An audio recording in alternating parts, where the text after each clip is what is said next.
I want to share with you guys a research study that was published in 1973 from the University of Princeton by Professor Burton Malkiel. He suggested that he could find a group of blindfolded monkeys that would throw darts at the pages of a financial newspaper. And those monkeys could randomly select a portfolio that would perform just as well as one carefully selected by experts. Of course, he was wrong, because the monkeys didn't do as well as the experts. They did better than the experts. I always had these questions when I started investing, like where do you look to find good stocks to buy and what do you look for? And all of the videos that I found on YouTube and Google, none of them explained to me. And maybe it's because I'm dumb, but I don't understand any of that stuff because they don't explain it step by step. And most importantly, they didn't explain the reasoning behind why they did what they did. So in today's video, I want to teach investing like I would to my younger self. This is information I really wish I had known when I was younger, because maybe that way I would have built myself a six-figure portfolio a little bit earlier rather than 26. Maybe I would have gotten there by 24. You don't know what could have happened, but I do know that I was getting paid roughly $40,000 a year at the time when building it. So with that said, guys, I have nothing at the end to sell you, so smash that like button and let's begin.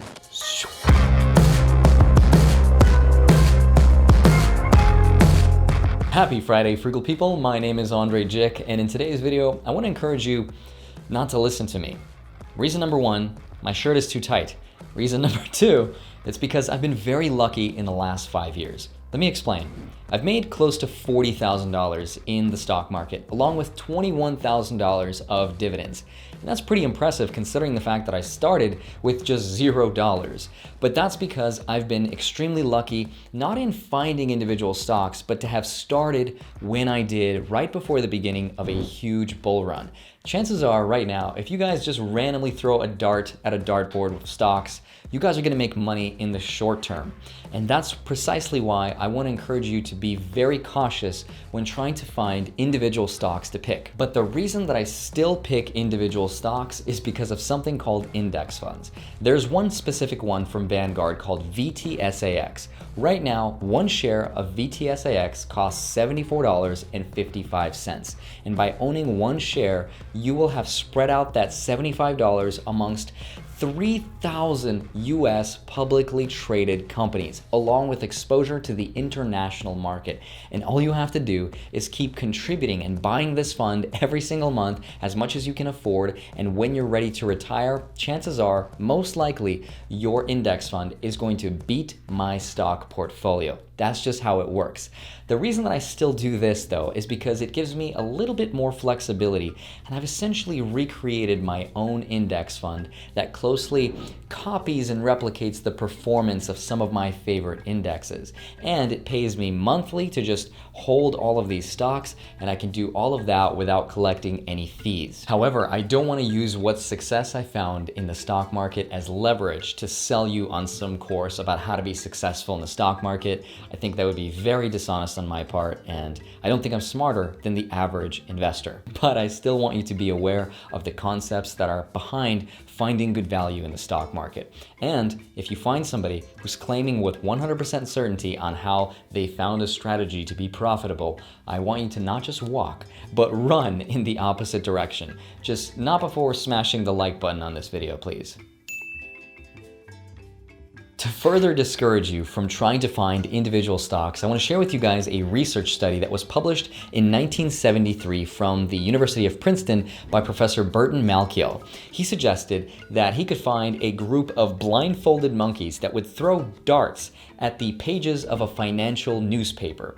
And those monkeys could randomly select a portfolio that would perform just as well as one carefully selected by experts. Of course, he was wrong, because the monkeys didn't do as well as the experts.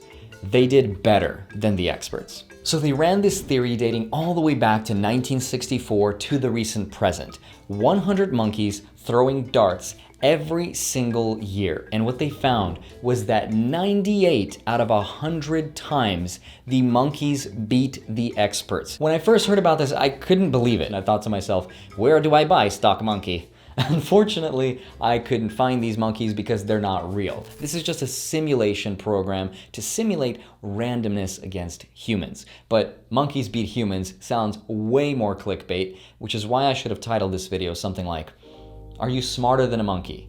That would have been a lot better. So the moral of the story is, don't go to a professional stock picker or fund manager and expect to get great results, because their job is to sign you up so that they can collect the fees and the commissions that they generate from you holding on to their fund. So now let me contradict myself for just a brief minute and show you how to pick the winners. That's dumb. That's so cringe. So I'm gonna take a look at 2 factors when helping to value a company. I'm also gonna provide all the websites and all the things that I use when looking at this data. So the number one thing, Andrei, I'm referring to you as Andrei. I know your name is not Andrei. It's like you're my younger self. But if your name is Andrei, I bet I freaked you out. So the number one thing I want you to understand is that anyone can make money in the stock market, and you don't have to be smart. You can indeed outsmart the monkeys. Here's how. When it comes to investing, smart money isn't as smart and dumb money isn't as dumb as it thinks. And it's only dumb when it listens to smart money.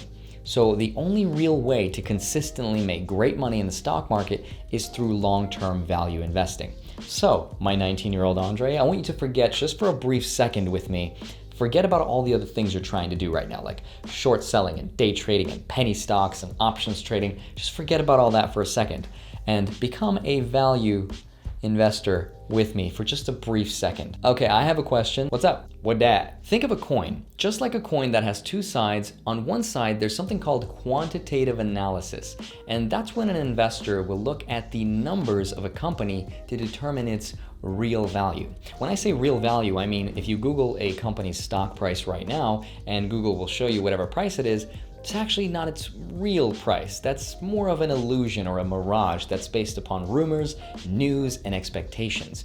Quantitative analysis specifically will take a look at things like income statements and cash flows and balance sheets and net debt to equity ratios and other fancy financial terminology to determine its real value. Now, collectively, these words mean the fundamentals of a company. You can find these fundamentals by doing a simple Google search or just looking at a company's quarterly earnings reports. Personally, I use something called Simply Safe Dividends, which has been an amazing resource for finding inspiration, as well as looking into the data for looking at all these terms. But I will say this though, that they're extremely expensive. So if you're just starting investing, just be advised about that. But they do have a free 2-week trial where you can just sign up, provide an email, and you can get access to their services, after which point you don't have to pay, and just maybe you can provide a new email. But you didn't hear this from me. There goes my non-existent sponsorship with them. If you guys want to learn more about how to do quantitative analysis, I highly suggest you guys pick up the book called The Intelligent Investor by Benjamin Graham. He goes into great depths explaining exactly how to do this, so I'll just leave a link in the description below this video. And the other half of this coin is something called qualitative analysis. Now this focuses less on the numbers and more so on the qualities that make something a great company. So for this one, I'll give you guys a personal example of a company that I'm considering purchasing right now based upon the price in relation to the quantitative analysis, which means right now the stock is trading lower than what the fair value is. So the company in question from my example is ExxonMobil. I'm considering buying some more because I bought this company 5 years ago at $93.88 per share, which right now it's trading at $72, and that means I lost $345 or 23%, which is insane. Why are you watching my videos? I'm an idiot. But I do know that the fair value of ExxonMobil should be closer to $83. And I know this because of a service I use called Morningstar. It's another premium service that rates stocks based on a 5-star system to determine if it's a cheap or an expensive stock to buy. Now, it's another premium service that's kind of expensive, so if you don't want to pay for it, another pro tip I can give you guys is if you go to your local library, you can actually use your library card and you can access the website's premium features for absolutely free. Don't know why, libraries are just awesome like that. So log in and check out the prices that way. Another place you guys will see this 5-star rating system, I just started doing this in my videos where I show you my dividend income, which stocks I bought, which stocks I sold, and it'll show you the 5-star rating system there too. Anyway, because of that quantitative analysis, I could say that if I bought it at $93 and I liked it then, I should love it at $72, right? That's correct, except I'm already very diversified into the energy sector. I own British Petroleum, Royal Dutch Shell, ExxonMobil, Chevron, and I don't really want any more energy sector companies. I don't know where oil is gonna be in just a few years. Now I know they'll probably be around in 10 years, maybe even 15 years for pretty much sure, but are we gonna go towards electrical and wind and solar and maybe fusion someday? Maybe in my lifetime, maybe not. I don't know, but I want to limit my exposure to any one sector to no more than 25%. Other qualitative analysis questions I could ask is this company boring? If yes, great, that's what we want. Another question is, do people have to keep buying this product over and over again? In ExxonMobil's case, yes, absolutely, people need oil all the time. In contrast to something like, say, a car company like Tesla, where Tesla has to find new customers every time when they want to buy their products. Because realistically, how often do we find and buy a car? A couple times in our life, and then that's it. That's a lot harder than when you're selling something like toothpaste or gum or shampoo or something like that, right? So if you guys want to learn more about qualitative analysis, I highly recommend you guys check out the book called One Up on Wall Street by Peter Lynch. I'll also leave a link in the description below the video. Here's the thing about this coin though, even if you intimately study both sides of it, the odds of you predicting which side it's gonna land on is still gonna be 50-50. So in addition to mastering both quantitative and qualitative analysis, I also want to be a diversified value investor, which means that I wanna look for coins that are slightly bent or weighed in my favor. So over the long term, it'll flip in my favor. So when it comes to real estate investing, it's kind of the same thing where you buy a property that's heavily undervalued, you pay some money to fix it up, now it'll be worth more, and when you sell it, it's the difference between the two that's called the wedge deal, and that principle also exists in the stock market, and that's what we're gonna take advantage of. But stepping off that analogy for a second, what I specifically mean is that we're gonna take a look at both the qualitative and the quantitative analysis, and then also say, the price is really undervalued. If I buy this stock right now, that means I won't be necessarily guaranteed to make money right away, but I do know that I can't lose much more money based upon the value that I bought it at. And that difference between the two, when the reality catches up with the stock price, that's when we can make money, and that is the little wedge deal that exists in the stock market. In other words, the price to risk ratio is much more in my favor. If you guys want free inspirations on where to screen your stocks initially, I would highly suggest you guys look up the dividend investing community and start to follow people like Jason Fieber, Dividend Diplomats, and even David Fish's list of dividend champions that gets published each and every month. It's incredible. I'll leave a link in the description below the video. The only other thing I'll plug today is my Patreon page, where I include a dividend tracker, so when you plug your stocks in, everything gets automated and everything is updated.